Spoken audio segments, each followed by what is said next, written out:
ভাস্কর্য নির্মাণের সাথে শেখ মুজিবের সম্মান এখন আর রিলেটেড না। কারণ শেখ মুজিব সাহেবকে যারা সম্মান করেন, ভালোবাসেন, তারা চাইবেন শেখ মুজিব সাহেব যেখানেই থাকেন উনি যেন আল্লাহ পাক তাকে সকল গুনাহ খাতা মাফ করেন, তিনি যেন কবর আযাব মাফ পান, তিনি যেন জান্নাতুল ফেরদাউসের জায়গা পান, এমনটি। ভাইয়ের কাছে আমার যে প্রশ্নটা থাকবে, আজকে আমরা একটা ভিডিও আমরা দেখতে পেলাম যে বঙ্গবন্ধু যে ভাস্কর্য বিষয় নিয়ে আলোচনা সমালোচনা সারা বিশ্বব্যাপী হচ্ছে, সেটা আমরা সকলেই জানি। তো কুষ্টিয়াতে যে বঙ্গবন্ধুর যে ভাস্কর্যটি ভেঙে ফেলা হয়েছে, তো কে বা কারা করেছে সেটা আমরা এতদিন আমরা জানতাম না। তবে আজকে সিসিটিভি ফুটেজের মাধ্যমে আমরা দেখলাম যে দুইজন তরুণ মাদ্রাসার ছাত্র এই ঘটনার সাথে জড়িত। হ্যাঁ, তো মাদ্রাসার এই ছাত্ররা এগুলা জড়িত, আবার কেউ কেউ আবার এটার পক্ষপাতিত্ব নিয়ে কথা বলছে, কেউ বিপক্ষে কথা বলছে, কেউ বলছে যে এটা সরকারের বা সাজানো একটা নাটক, বা তাদেরকে বা বিভিন্ন ধরনের, মানে এটা অনেকেই বিশ্বাস করতে পারছে না। তো আপনার অভিজ্ঞতা এক্সপেরিয়েন্স থেকে কি বলে মনে হয় যে এই ঘটনা কত দূর যেতে পারে বলে আপনি মনে করেন, বা এই ঘটনাটা কেন ঘটলো? হ্যাঁ, ধন্যবাদ আমার প্রিয় ভাই ইব্রাহিম ভাই। আসলে বিষয়টা খুব স্পষ্ট। বিগত বেশ কয়েকদিন যাবতই যে হারে এই ভাস্কর্য নিয়ে কথা হচ্ছে বা এটা নিয়ে বাক বিতণ্ড হচ্ছে, এর আগে ভাস্কর্য নিয়ে কিন্তু এইভাবে আলোচনা হয়নি। তো যে কোনো ভাবেই হোক, মাওলানা মামুনুল হক সাহেব বিষয়টি যখন আবার নতুন করে সামনে নিয়ে আসছেন, কারণ ভাস্কর্য যদি ভাস্কর্যের জায়গায় রেখে করা হতো তাহলে হয়তো এই গল্পটি আর দূর যেত না। এই ভাস্কর্যটুকু একটা ধান্দাকেও টার্গেট করা হয়েছে, এটাকে একটা ধান্দায় রূপ দেওয়া হয়েছে। প্রথম কথা হচ্ছে ইসলামিক যে চিন্তা ভাবনা, সেই ব্যাখ্যা, এটার বিষয়টা আমরা একটু পরেই আসি। প্রথম হচ্ছে শেখ মুজিব সাহেবের ছবি বা শেখ মুজিব সাহেবের ভাস্কর্য নিয়ে এখন আর সম্মানের পর্যায়ে সেটা কিন্তু নাই। এটা বাংলাদেশের মানুষ, আমি বিশ্বাস করি যে এটা ভালো বুঝে গেছেন। এই ভাস্কর্য নির্মাণের সাথে শেখ মুজিবের সম্মান এখন আর রিলেটেড না। কারণ শেখ মুজিব সাহেবকে যারা সম্মান করেন, ভালোবাসেন, তারা চাইবেন শেখ মুজিব সাহেব যেখানেই থাকেন উনি যেন আল্লাহ পাক তাকে সকল গুনাহ খাতা মাফ করেন, তিনি যেন কবর আযাব মাফ পান, তিনি যেন জান্নাতুল ফেরদাউসের জায়গা পান, এমনটিই তো চাইবেন তিনি।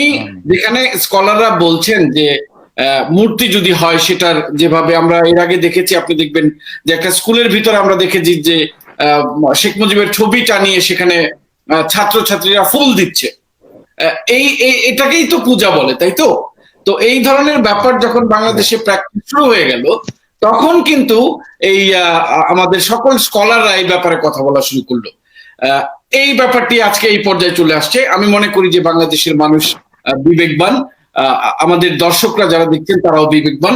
এই বিষয়টির আগাগোড়া সবাই জানে যে ধান্দার উদ্দেশ্যেই আসলে শেখ মুজিবের ভাস্কর্য, ছবি বা এই ধরনের পুষ্পতলিকা ব্যবহার করা হচ্ছে। এটা হচ্ছে প্রথম কথা। সেকেন্ড হচ্ছে যে বিষয়টিতে আপনি বলছেন যে সিসিটিভি ফুটেজে দেখা গেছে যে দুজন মাদ্রাসার ছাত্র এই ঘটনার সাথে জড়িত। দেখেন, একজন মানুষ পাঞ্জাবি পরলে, দাড়ি রাখলে সে মাদ্রাসার হয়ে যায়, এটি আমার আপত্তি আছে। দাড়ি রাখলেই এবং সে যদি পাঞ্জাবি পরে, এটাকেই মাদ্রাসার আইডেন্টিফাই করাটা, এটাকে আমার মনে হয় না যুক্তিসঙ্গত হবে। যেমনটি আপনারা দেখছেন বিগত কয়েকদিন যাবত বাংলাদেশে যত কুকাম আকাম করতেছে, মুজিব কোট পরেই করতেছে। এর মানে আমি কি শেখ মুজিবকে দোষারোপ করব? আমি নিশ্চয়ই এটা করব না। আমরা যদি সমস্ত বাংলাদেশের মানুষ, যুব সমাজ, মুজিবকে কোট গায়ে পরে কেউ যদি আকাম কুকাম করেছে, আমরা দেখেছি সমস্ত বাংলাদেশে এখন যা ঘটছে সেগুলো মুজিব কোট করেই কিন্তু ঘটছে।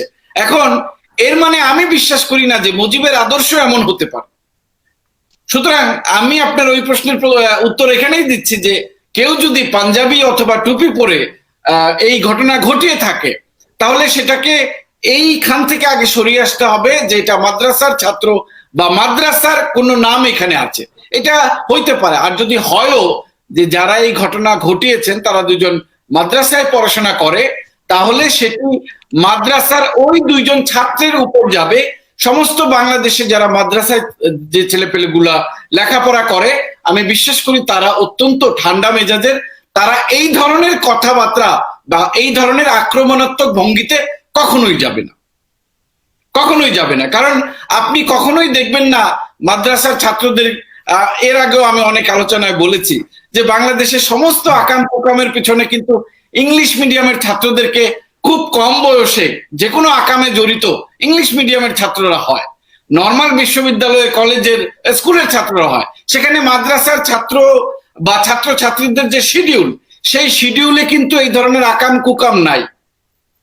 এই ধরনের আকাম কুকাম কিন্তু মাদ্রাসার ছাত্রের যে শিডিউল সেখানে নাই।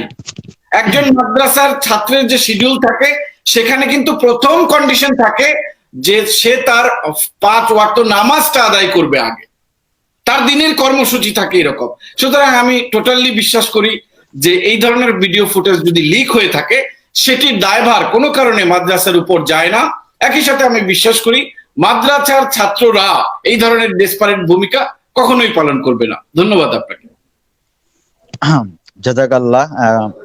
প্রিয় সুষমা শরীফ ভাই, আপনি অত্যন্ত গুরুত্বপূর্ণ জ্ঞানগর্ভ আলোচনা করার জন্য আপনাকে অসংখ্য ধন্যবাদ। প্রিয় ভিউয়ার্স, আপনারা যারা আমাদের এই গুরুত্বপূর্ণ লাইভ অনুষ্ঠানটি আপনারা দেখছেন এবং পরে যারা আসবেন, তারা সবাইকে অভিনন্দন জানাচ্ছি। আমাদের আজকে গুরুত্বপূর্ণ লাইভ আলোচনাটি আপনারা সদাকা নিয়তে শেয়ার